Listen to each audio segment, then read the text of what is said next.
안녕하세요. 크립토TV입니다. 이번 시간에는 아직 우리에게 최고는 오지 않았다. 무슨 내용인지 살펴보시죠.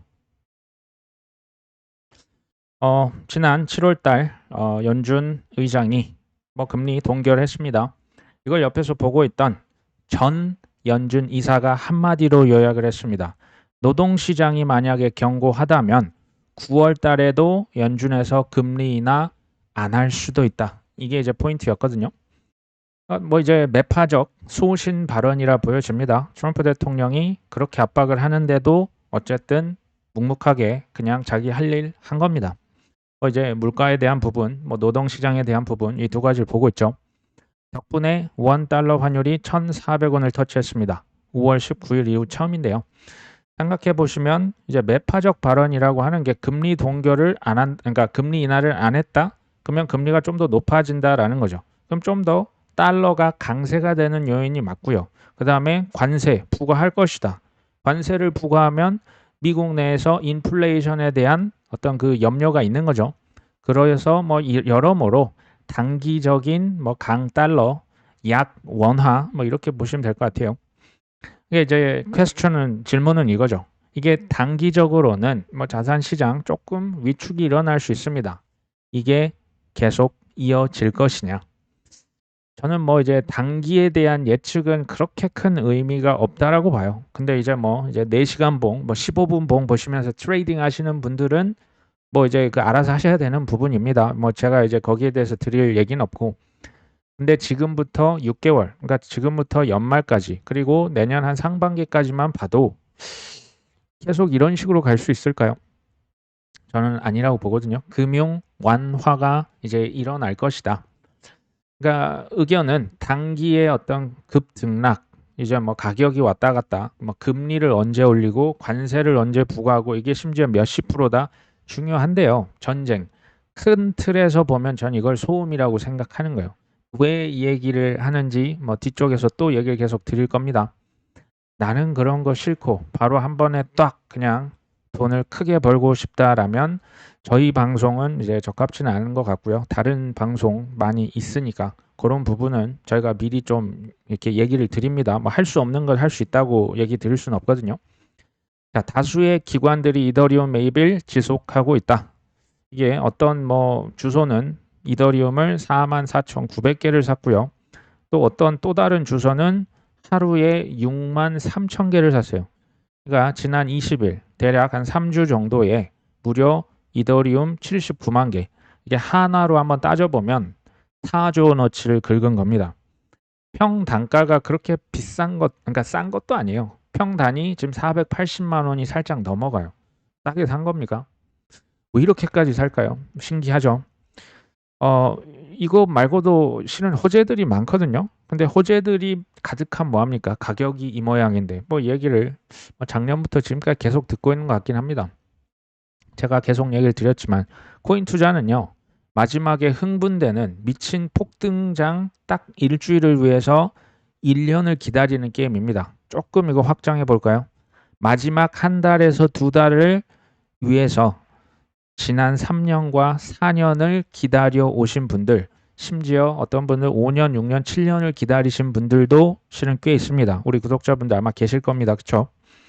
우량 코인을 그냥 바이 더 딥 하시고 인내를 하시는 게 가장 수익이 높고 안전하다는 것을 수백 번을 얘기 드리지만 이게 누구나 할 수 있는데 아무나 할 수 있는 것 같진 않아요.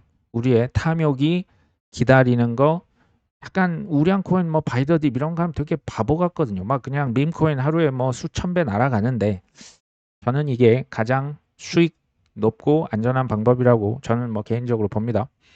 스트래터지가 42억 달러. 이거 우리 돈 거의 6조 원 가까이 되네요. 또 STRC 우선주 추가 발행을 추진한다. 이게 지금 돈을 거의 5조 원, 6조 원을 추가 조달하는데 이거 지금 누가 사줍니까? TD 증권, 바클레이즈 영국의 큰 은행이죠. 모건 스탠리 이런 데서 우선주 매각 계약을 이미 체결을 했습니다. 제가 보면 이 의도적인 펌핑이 실은 비트코인부터 일어났어요. 그렇죠? ETF 승인되고 자꾸 어디서 그렇게 돈이 나는지 저는 이거 그냥 쩐주라고 표현을 해보겠습니다. 쩐주 누굽니까? 돈 가방 쥐고 있는 사람들. 뭐 빚을 내면 누가 빌려주는 사람이 있어야 그 비투를 할 거 아닙니까? 그 쩐주가 지금 누굽니까? 여기 있는 뭐 모건 스테일리, 뭐 바클레이스, TD증권만 있는 게 아니고요. 마이클 세일러도 쩐주가 아니에요. 그 뒤에 블랙락, 뱅가드, 뭐 피델리티, JP모건, 이 기라성 같은 전통 금융이 이 판을 지금 이렇게까지 만들어 온 겁니다. 거의 한 10년 이상 전부터 이게 뭐 기획이 됐다라고 얘기를 드렸는데 각자 판단 알아서 하셔야 되는 거고요. 쩐주는 실은 전통 금융만 있는 것도 아니에요. 냄새를 맡고요. 뭐 피터 틸 사단이라고 하지 않습니까? 전 페이팔 마피아들. 지금 저기 뭐 데이비드 sak스 크립토 AI 차르로 있죠. 뭐 일론 머스크, 피터 틸 이런 빅테크 그러니까 이런 사람들 테크놀로지스트라는 기술 쪽 친구들도 있고 코인 쪽에서도 이제 로비 엄청 했잖아요. 저는 이것을 그래서 이번 그 작년 선거를 미국의 그 대통령 그 선거를 쿠데타라고 표현을 한 적이 있어요. 전 세계를 좌지우지하는 이런 쩐주들이 펌핑을 하기로 지금 방향성을 딱 트는 순간 지금 이제 이더리움으로 방향 이제 막 포커스가 맞춰진 거잖아요. 아직 신고가 도달하지 않았습니다. 그쵸? 요거는 저는 막을 수 없는 대세라고 보는 거예요. 미국의 SEC가 프로젝트 크립토를 추진한다. 폴 애킨스 그 SEC 의장이 나와서 이걸 발표를 했습니다. 미국이 금융시장이 온체인으로 전환될 수 있도록 요거 그 사실 뭐 몇 년 전입니까? 2년 전에 레리 핑크 회장이 방송에 나와서 everything will be tokenized 모든 자산은 토큰화 될 것이다. 그대로 지금 토시가 안 틀리고 똑같은 얘기를 SEC 의장이 하고 있습니다. 우연일까요? 자, 이거 지금 증권 규칙을 다 지금 뒤집어 엎고 있다. 지금 그런 얘기예요. 그러면서 이제 과거 SEC 주장과는 달리 대부분의 코인은 뭐다? 증권이 아니다. 대부분의 코인은 상품으로 분류하겠다. 이거 지금 이 트렌드를 보셔야죠. SEC는 투자자들이 코인을 보관하고 거래할 곳을 결정할 때 최대한 많은 선택권을 가질 수 있도록 보장해 주겠다. 좀 제대로 판을 깔겠다라는 얘기잖아요. 대체 거래 시스템을 갖춘 브로커 딜러는 50개 이상의 주 라이센스, 연방 라이센스 없이도 암호화폐 증권, 기존 증권, 암호화폐 스테이킹, 이자 주는 거, 대출 같은 서비스와 함께 비증권 암호화폐 거래를 제공할 수 있어야 한다. 그리고 즉 슈퍼 앱을 통해서 혁신을 이룰 수 있도록 규제 기관의 수장, 즉 말과 행동이 정확하게 일치합니다. 지금도 이걸 눈치를 못 채면 저는 솔직히 방법이 없다고 봐요. 이건 지금 소음이 아닙니다. 이런 것들에 포커스를 맞추고 방향성을 맞추고 조금 길게 가면 실패하기가 제가 볼 땐 어려운 투자예요. 그래서 지금 슈퍼앱이라는 표현을 썼는데 슈퍼앱이 뭘까요? 과거에는 이제 주식은 주식 거래소, 저 부동산은 우리로 치면 복덕방, 뭐 부동산 중개인, 또 이제 채권은 채권 전문, 뭐 이런 딜러들이 각자 나눠 있었잖아요. 요거 하나로 합치겠다라는 거예요. 이거는 천지개벽과 같은 일입니다. 그 슈퍼앱이 뭐가 될 것인지 실은 이거 누가 고릅니까? 지금 미국 정부가 실은 그 찍어주겠다라는 건데 그 뒤에 로비가 있었잖아요. 누가 로비했습니까? 코인베이스, 뭐 로빈후드, 크라켄, 뭐 리플, 서클. 달러 스테이블 코인도 슈퍼앱입니다. 서클, 지금 테더까지 슈퍼앱이 실은 된 거예요. 이 안에 다 들어간 거예요. 위너는 이제 크립토 쪽도 있고 AI 쪽도 있어요. 저는 이게 과거 우리나라 그 뭐 경제개발 5개년 계획 기억하십니까? 옛날에 있었잖아요. 요 느낌을 받아요. 지금 미국이 이렇게 가다간 달러 패권도 무너지겠네. 이거 잘못하면 중국에 역전 추월 당하겠네. AI랑 크립토를 꽉 쥐고 국가에서 그냥 끌고 지금부터 한 10년 끌고 가려고 하는 게 뻔히 보입니다. 성장 섹터를 국가가 결정해서 절대적인 우위에 이제 그 미국이 가려고 하는 거죠.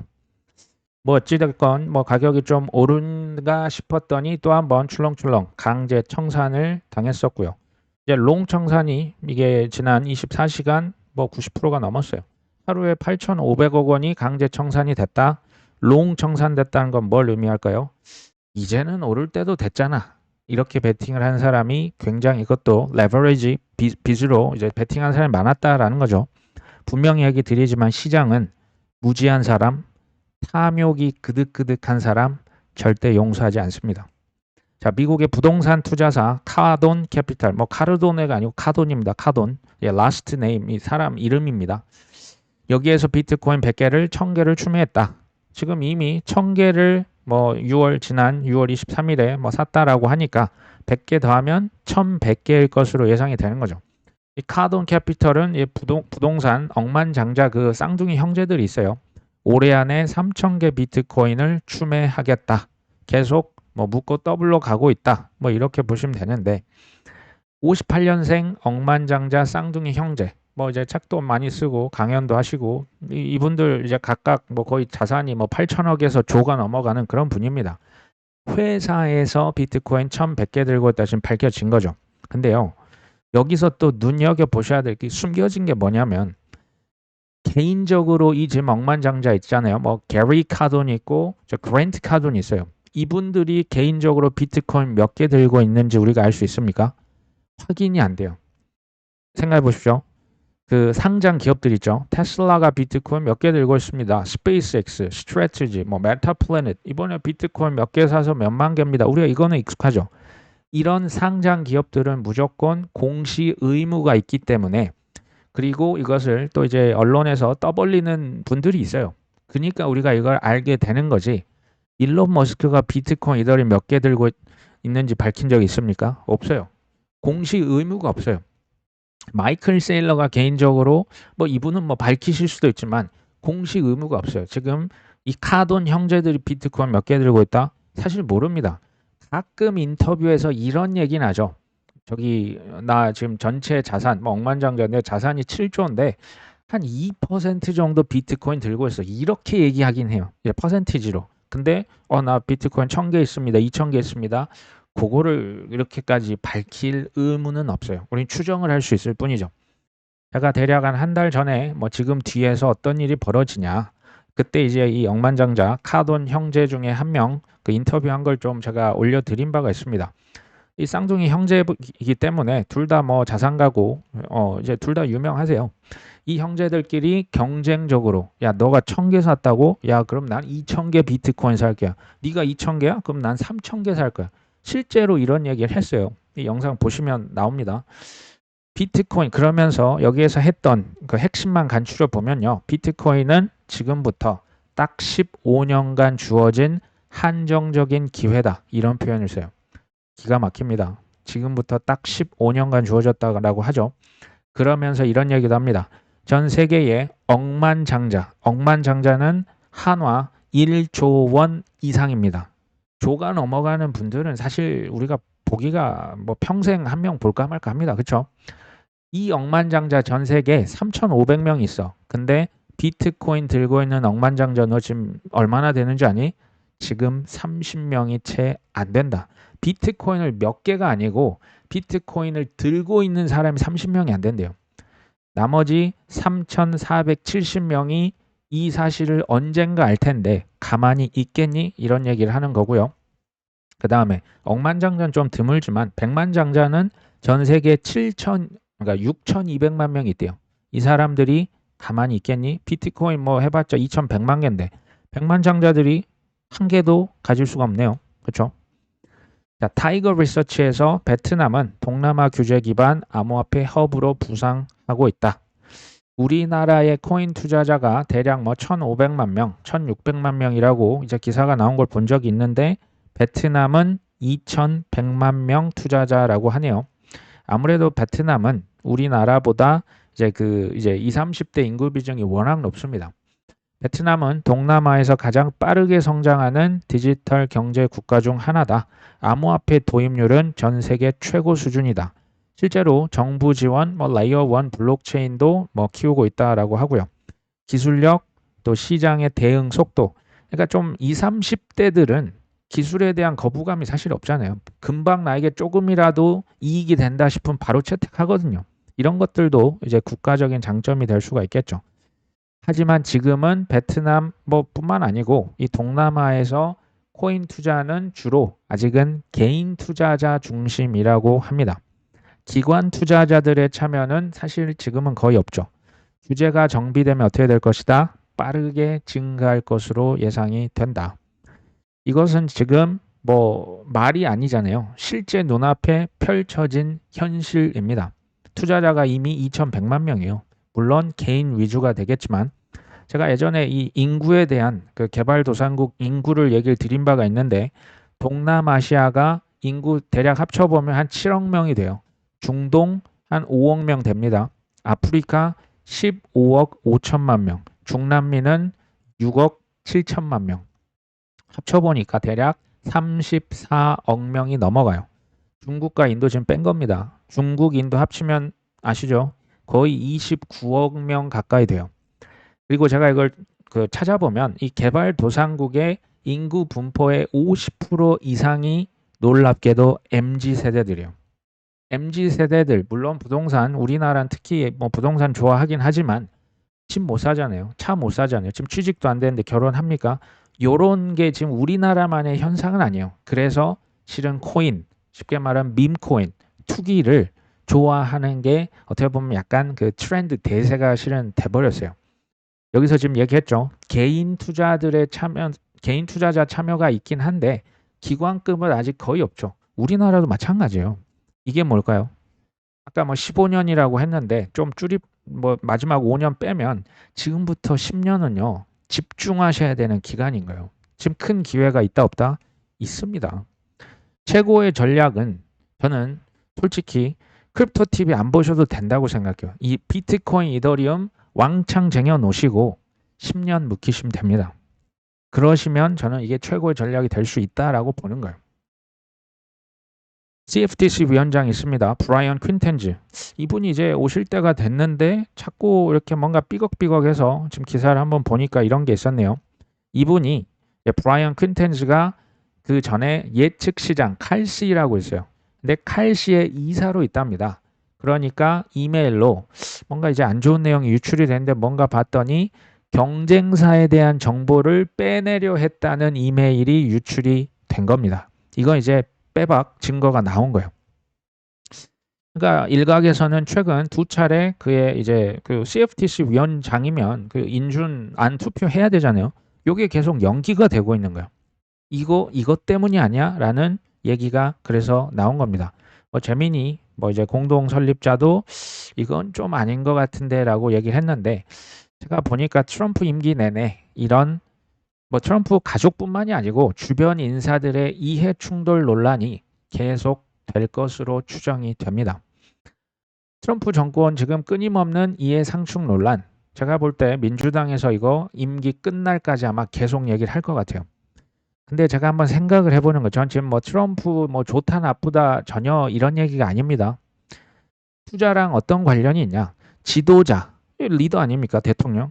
이분께서 가족들과 함께 주변 지인들, 뭐 하워드 루트닉 장관도 있었고 지금 뭐 칼시 지금 경쟁자 정보를 빼내려고 이 시도 왜 했을까요? 이런 주변에 있는 고위직, 공무원들, 장관들 이게 지도자가 그렇게 가면 그 고위직 공무원들도 좀 비슷이 가만히 있을까요? 저는 이런 그 행동이 저는 나올 수 있다고 보는 거예요. 그렇죠? 이걸 냉정하게 한번 생각해 보시면 이해상충, 로비는 뭐 미국에서 불법은 아닙니다. 근데 이해상충이 나오는 이유는 쉽게 말하면 해도 너무한다라는 거 아닐까요? 결국 이게 뭐와 관련이 있을까요? 결국은 돈과 관련이 있어요. 그렇죠? 이게 어느 쪽 분야다? AI랑 크립토 쪽에서 이런 내용이 아마 계속 나올 것으로 저는 예상을 합니다. 여기에 돈을 벌 수 있는 온갖 사업 기회, 이권이 들어가 있는 거예요. 눈치채셔야죠. 이거는 우리를 위하는 척하지만 결국 누구를 위해서 코인을 펌핑을 시킬 것이다. 그들을 위해서 이게 지금 전 짜여져 있다고 보는 거예요. 그렇죠? 이게 이제 방향성이라면 뭐 관세 엄청 때린데 뭐 금리를 뭐 지금 밀었대. 야 전쟁이 지금 안 끝나네. 저는 이거 다 소음이고 그럴 때만 막 출렁출렁 하잖아요. 저는 이게 그래서 그럴 때마다 매수 기회라고 지금 거의 뭐 7개월, 8개월째 외치고 있는 거죠. 자, 밀시티 벤처스 뭐 하는 회사인지 모르지만 나스닥에 뭐 상장이 되어 있는 회사 같아요. 또 여기에서는 비트도 이더리움도 아니라 지금 뭘 샀습니까? 스위라고 하는 코인을 7,627만 개를 샀습니다.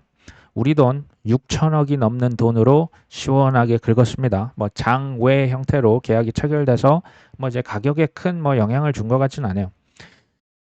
예전에 이또석의 한 가운데서 비트코인만 킹왕짱이냐 아니면 이더리움이나 다른 코인에도 기회가 갈 것이냐, 저는 후자라고 얘기를 드렸고 지금도 똑같습니다. 만약에 비트만 킹왕짱이면 저는 이제 월가의 탐욕을, 그건 정말 과소평가하는 거고요. 이더리움 현물 ETF 자체를 승인을 왜 했겠습니까? 비트만 킹왕짱이면. 그쵸? 알트코인, 뭐 지수, ETF, 뭐 선물, 뭐 별의별 뭐 대출, 담보, 우리는 이름도 모르는 파생 상품의 홍수가 나오는 게 수수료 수입이죠. 무한대로 찍어서 팔 수 있는 상품 서비스, 비트코인 현물 ETF로 만족 못한다라고 얘기 드렸습니다. 이더리움만 킹왕짱이냐? 아니에요. XRP, 솔라나, 도지코인, 수이, 뭐 타오, 이게 비텐스 타오라고 AI 코인이 있거든요. 하이프, 이런 코인들을 지금 누군가 계속 비축하고 있다는 뉴스 계속 뿌리고 있잖아요. 이런 코인들의 그럼 ETF, 현물 ETF 왜 신청했겠습니까? 뭐 12개 뭐 자동 승인 된다면서. 이게 의미하는 바가 뭐냐? 비트만 킹왕짱, 이더만 킹왕짱이 아닌 거예요. 저는 지금부터 10년은요. 크립토에 있어서 폭발적인 성장이 나오는 기간이라고 보는 거예요. 그러니까 지금 네 코인이 더 좋냐, 내 코인이 더 오른다가 이런 거 지금 싸울 때가 아니고 그들의 코인이라 얘기 드렸잖아요. 뭐 중국 코인도 좋은 코인이 있어요. 근데 가급적이면 미국에 있는 ETF 시총 높은 그들이 선택해서 이미 지금 ETF 뭐 그때 보여드렸잖아요. 그런 코인들 한번 공부를 해보시고 능력껏 담아 두는데 공부하는데 시간 걸리잖아요. 워낙 채굴 하셔서 꾸준히 담아 가시는 것만 해도 지금 모자랍니다. 시간이. 뭐 저는 그렇게 봅니다. 코인베이스 대표가 12년 전에 비탈릭 부처린을 영입하려고 시도했는데 비자 문제로 불발이 됐다. 정확히는 2013년이었다고 합니다. 비트코인 컨퍼런스에서 이제 만났는데 이제 그때 뭐 인사이트가 있었고 눈여겨봤는데 같이 우리 코인베이스 너 좀 이렇게 합류해라.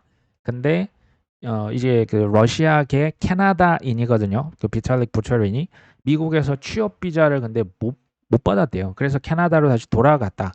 그때 캐나다에 있는 동안 이제 이더리움을 개발했다. 그러니까 미국의 열악한 이민 시스템이 이더리움 탄생에 일조했다. 이더리움의 10년을 축하한다. 사실 저도 요걸 보니까 이제 12년 전의 일이 번뜩 떠올랐습니다. 이게 제가 그 11년 전이네요, 벌써. 그 2014년도에 비트코인 컨퍼런스를 했었습니다. 그때가요, 12월 중순, 초중순이라 엄청 추워요. 엄청 추웠고, 지금 기사 제목이 기사거든요. 영하 8도에 얼어붙은 열기, 한산하다, 주말, 비탈릭 부터린, 이때 초대해서 왔었거든요. 그럼에도 한산하다, 이른 아침 탓이냐. 요게요, 제가 기억하는 비탈릭 부처린은 당시 19세였고요. 떡진 머리, 키는 좀 컸어요. 근데 머리가 눌려 있더라고요. 그리고 약간 외계인 같았어요. 외계인. 이 친구 뭐지? 얘가 진짜 그렇게 유명한 애가 맞나? 왜 이렇게 다들 호들갑이야? 저는 그때 일을 못했으니까. 요때 보니까 참석자 수는 많지 않아. 이 기사 내용입니다. 전날에 비해 강연장에는 빈 자리가 많았다. 손님도 적었다. 요약, 행사 망한 것 같은데. 그때 기사입니다. 토요일이면 을에 나타나는 엄마들의 유모차 부대도 없었다. 지금 뭐 이제 사람이 뭐 중요한 행사 같은 게 사람이 왜 이렇게 적냐, 안타깝다. 뭐 사람이 없고 이제 뭐 춥고 토요일이니까 뭐 이른 아침이니까 그렇겠지. 뭐 오후엔 많이 오겠지. 또 요약하면 날씨도 춥고 멀고 뭐 주말이고 하니까 뭐 망한 것 같다 이거죠. 근데 저는 한번 생각을 해보는 거죠. 저는 이때는 비트코인, 이더리움이 실제 뭐 나오기도 전이에요. 이때 비트코인 그냥 사놓고 아무것도 안 했다면 어땠을까? 이더리움은 이때 이제 와서 발표를 했어요. 내가 이런 걸 생각을 했는데 이제 2015년도 하반기에 이제 이더리움이 처음 나왔는데 이때만 해도 컨셉을 발표하더라고요. 스마트 컨트랙트라는 얘기를 하는데 제가 뭔 진짜 뭐 무슨 소리인지 제가 이해가 안 됐어요. 스마트 컨트랙트? 뭐 하자는 거야? 그것도 이제 나오기 전이었죠. 제가 몰랐죠. 15년, 16년도에 이더리움이 나왔지만 이더리움이 뭐 10,000원도 안 했어. 몇천 원 했으면 몇천 원. 그때 그냥 뭐 수만 개, 10만 개씩 쟁여놓고 그냥 아무것도 안 했다면 어땠을까? 라는 생각 저도 인간이니까 합니다. 이건 이제 약간 또 반대 측면에서 생각을 해보려고 하는 거예요. 가장 먼저 발견을 했다. 그러면 성공을 할 수 있을까요? 아니면 나중에 지금 우리가 뭐 코인 투자 너무 늦은 거 아니야? 지금 이렇게 생각하시는 분 많이 있을 거거든요. 예를 제가 들겠습니다. 2013년 우리나라 원화 최초의 코인 거래소는 코빗입니다. 우리가 지금 자주 애용하고 있는 업비트 거래소는 2017년도에 나왔습니다. 뭐가 더 좀 더 지금 성공했다고 보여집니까?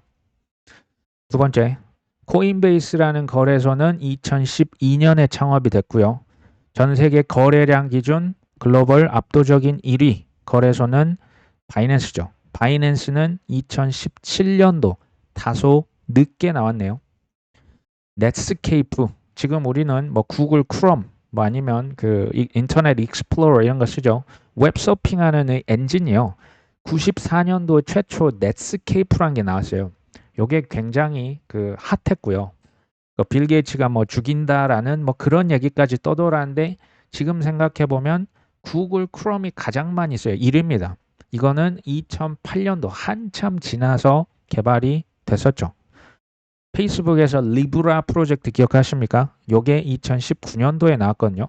글로벌 어떤 그 통합적인 어떤 화폐, 이상적인 화폐를 만들려고 했는데 된통 실은 혼났었죠. 2025년 현재 달러 스테이블 코인과 비교했을 때 뭐가 더 그 주도적입니까? 성공했습니까? 서클, 테더가 훨씬 나은 거죠. 제가 뭐 행사를 처음 개최했다. 그것도 의미가 있잖아요. 근데 2014년도 처음으로 개최한 게 더 중요할 거야? 아니면 좀 우리나라에서 제일 잘 나가는 그 블록체인 컨퍼런스는 코리아 블록체인 위크라고 있어요. 항상 9월 달에 하는데 2018년도에 처음으로 했고 뭐 올해도 하는 것 같아요. 뭐가 더 중요하냐? 뭐가 더 성공했냐? 당연히 코리아 블록체인 위크가 되겠죠. 그때 제가 행사했을 때 저 대리예요. 실무 뭐 이제 대리 그것도 막 달아가지고 혼자 뭘 얼마나 했겠습니까? 한번 생각해 보십시오. 후자들이 지금 다 대박이 났잖아요. 이유가 뭘까요? 전임자 먼저 했다라고 해서 꼭 대박이 나는 거는 아닌 거예요. 전임자들이 실패하면서 한 번씩 쓰러지는 거죠. 그거를 뒤에 오시는 분들은 참고하는 거예요. 저렇게 했더니 된통 당하네? 저렇게 했더니 망하는데? 아, 그럼 나는 이렇게 해봐야지. 이렇게 해서 후발주자들이 성공을 의외로 굉장히 많이 했다라고 이렇게 지금 한두 개의 사례가 아니에요. 최초가 중요한 게 아니에요. 지금 코인에 내가 비트코인 투자한다, 이더리움 투자한다, 솔라나, XRP 투자한다. 제가 볼 때 전혀 늦지 않았어요. 빨리 한다가 장땡이 아니에요. 우리나라 제일 좋아하는 게 빨리빨리인데 빨리 하는 게 제가 볼 땐 중요한 게 아니에요. 과거에 실패했으면 끝난 겁니까? 과거의 실패가요. 내 발목을 계속 붙잡고 있으면 끝날 수도 있죠. 그렇게 되시면 안 되고 디딤돌이 되게 해야 돼요. 내가 뭘 잘못했지? 아, 그래? 내가 그때 탐욕이 너무 많았네. 그럼 나는 이제 지표를 적어놓고 아, 이럴 때 그냥 기계적으로 분할 익절하면 되겠구나. 뭐 나중에 떨어지면 또 사면 되지. 이게 뭡니까? 이 디딤돌 아니에요. 과거에 실패했다고 끝난 게 아닙니다. 그리고 제가 이왕이면 긍정론자가 되자 얘기를 계속 드리죠. 이 반대말은 시니컬한 거예요. 이제 회의적인 걸 넘어서서 해봤자 되겠어. 내가 다 해봤어. 해봤는데 안 돼. 택도 없어. 야, 그 코인 사기야. 너 아직도 그런 거 아니야? 이게 이제 시니컬이거든요. 이왕이면 긍정론자가 된다라는 것은 맹신과는 거리를 두셔야 돼요. 맹신이 아니고요. 공부하시고 끝까지 포기 안 하시는 거예요.